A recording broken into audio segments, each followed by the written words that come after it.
శ్రీ మహాగణాధిపతయే నమః.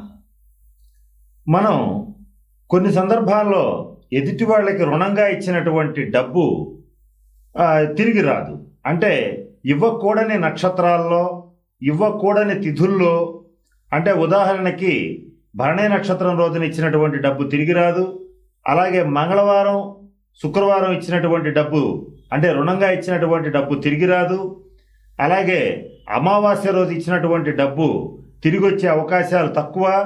అలాగే కొన్ని ప్రత్యేకమైనటువంటి రోజులు ఎటువంటి పరిస్థితుల్లో అప్పు ఇచ్చినట్టయితే ఆ అప్పు ఇచ్చినటువంటి డబ్బు మనకి తిరిగి రావటం అనేటువంటిది చాలా కష్టమవుతుంది. ఇలా కష్టమైనప్పుడు మనకి కొన్ని అనేక రకాలైనటువంటి ఆర్థిక ఇబ్బందులు కలుగుతాయి. మానసికంగా కూడా చాలా రిస్క్ పడేటువంటి పరిస్థితి ఉంటుంది.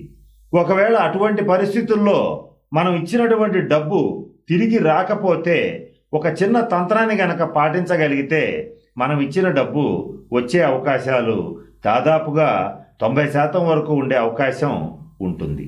అంటే ఇక్కడ మనం చేయవలసింది ఏంటంటే, మన ఇంట్లో ఉన్నటువంటి లక్ష్మీదేవి ఫోటో ముందు నేను చెప్పినట్లుగా గనక దీపారాధన ఒక 40 రోజులు చేయగలిగితే మనం డబ్బిస్తే తిరిగి రానటువంటి పరిస్థితుల నుంచి అంచెలంచెలుగా మనకు ఆ డబ్బు తిరిగి వచ్చేటువంటి పరిస్థితి ఖచ్చితంగా ఉంటుంది.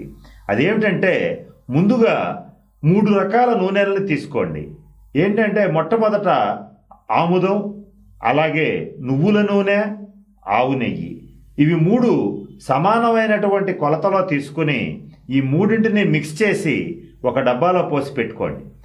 ఈ నూనెని ప్రతిరోజు ఉదయం పూట కానీ అలాగే సాయంత్రం పూట కానీ ఖచ్చితంగా లక్ష్మీదేవి ఫోటో ముందు 2 మట్టి ప్రమిదల్ని ఉంచి దాంట్లో 2 ఒత్తుల్ని వేసి దాంట్లో కనుక మీరు ఈ కలిపినటువంటి మిశ్రమ నూనెని, అంటే ఆముదం, నువ్వుల నూనె, ఆవు నెయ్యి కలిపినటువంటి నూనెని వేసి లక్ష్మీదేవికి గనక నమస్కారం చేసుకోగలిగితే, ఇలా 40 రోజుల పాటు ఈ తంత్రాన్ని పాటించగలిగితే ఖచ్చితంగా మనం ఇచ్చినటువంటి డబ్బు అంచెలంచెలుగా తిరిగి వస్తుంది. అదృష్టం బాగుంటే ఒకేసారి కూడా తిరిగి వచ్చేటువంటి పరిస్థితి ఉంటుంది. ఇలా ఇచ్చినటువంటి డబ్బు తిరిగి రావాలంటే ఈ చిన్న తంత్రాన్ని కనుక పాటించగలిగితే మీరు ఈ డబ్బుని మ్యాక్సిమం 40 రోజుల లోపల తిరిగి పొందేటువంటి అవకాశాలు ఖచ్చితంగా ఉంటాయి. స్వస్తి. ఈ వీడియో కానీ మీకు నచ్చినట్లయితే లైక్, కామెంట్, షేర్ చేయండి. మరిన్ని అప్డేట్స్ కోసం సబ్స్క్రైబ్ చేయండి.